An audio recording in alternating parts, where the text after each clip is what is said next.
Bonjour à tous, j'espère que vous allez bien. Nous, on va très bien. Ça va mon Nini? Il est en train de se lécher très fort. Ça va mon Nini? Tu finis de te lécher très fort?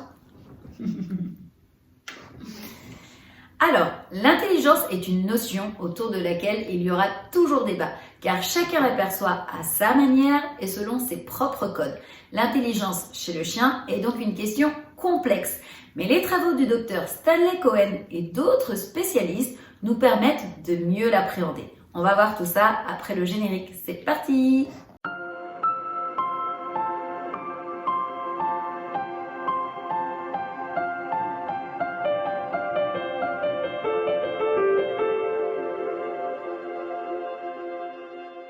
Avant de poursuivre cette vidéo, Tito et moi voudraient remercier toutes les personnes qui se sont abonnées à notre chaîne. Merci beaucoup pour votre fidélité et pour votre confiance.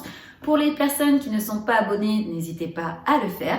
N'hésitez pas également à nous mettre des beaux pouces bleus en dessous si la vidéo vous a plu. Et n'hésitez pas également à activer la petite cloche pour ne louper aucune vidéo. On continue. L'intelligence chez le chien. Tous les êtres vivants ont une forme d'intelligence, mais nous aimons à penser que le chien surpasse bon nombre d'espèces dans ce domaine. L'intelligence chez le chien est souvent comparée à la nôtre. On juge leur capacité cognitive, entre autres, selon des critères propres à l'humain. Cela permet de mieux comprendre l'animal, mais également de l'évaluer. Le Canadien Stanley Cohen est souvent cité comme un spécialiste en psychologie canine.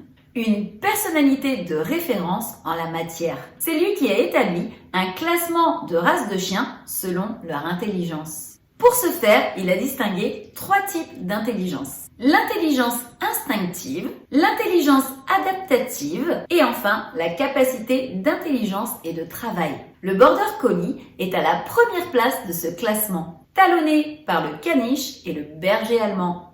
L'intelligence instinctive du chien. La première forme d'intelligence que nous allons voir chez le chien est celle dite d'instinctive. Comme l'indique son nom, elle englobe les capacités innées de l'animal, celles qu'il doit exclusivement à son instinct. Il s'agit d'aptitudes naturelles liées à l'héritage génétique et qui sont propres aux races. Ce sont des qualités recherchées spécifiquement lors du développement des dites races. L'instinct de chasse chez le setter anglais par exemple, ou l'instinct de protection chez les bergers de façon générale. L'intelligence adaptive du chien.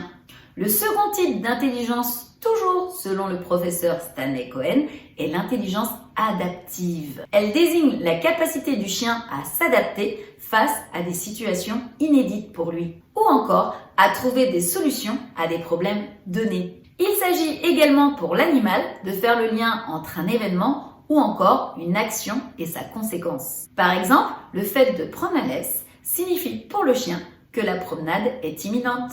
La capacité d'obéissance et de travail. Enfin, la troisième et dernière forme d'intelligence chez le chien est la capacité d'obéissance et de travail. On parle aussi d'intelligence fonctionnelle. Contrairement à l'intelligence instinctive, elle concerne les capacités non liées à l'héritage génétique du chien, mais plutôt développée grâce à l'apprentissage apporté par l'être humain. C'est un type d'intelligence que l'animal acquiert grâce à l'éducation, les exercices, les tours et ce genre de choses. L'intelligence chez le chien, la race n'est pas tout. Le classement de Stanley Cohen n'est évidemment pas parfait et a suscité des critiques. On reproche notamment à ce système de se focaliser sur la capacité des chiens à obéir, à apprendre et à être entraînés par l'homme. Cette dernière ne détermine pas à elle seule le degré d'intelligence de l'animal. Dans tous les cas, l'intelligence est quelque chose qui se cultive, qui se muscle. C'est en jouant avec le chien, en lui permettant de faire un maximum de rencontres, en lui proposant des situations plus ou moins complexes, qu'il peut exprimer son potentiel et dans le même temps être heureux et épanoui. Eh bien écoutez, on en a fini pour cette vidéo, j'espère qu'elle vous aura plu et surtout qu'elle vous sera utile. Si c'est le cas, n'hésitez pas à nous mettre une avalanche de pouces bleus en dessous pour nous encourager, Tito et moi. N'hésitez pas à vous abonner à la chaîne si ce n'est pas encore fait et n'hésitez pas également à activer la petite cloche pour ne louper aucune vidéo. Sur ce, Tito et moi, eh bien écoutez, on vous fait des gros bisous. Protégez-vous du froid parce qu'il fait très froid dehors. Et on vous fait des gros bisous encore et on vous dit à très vite. Bisous bisous.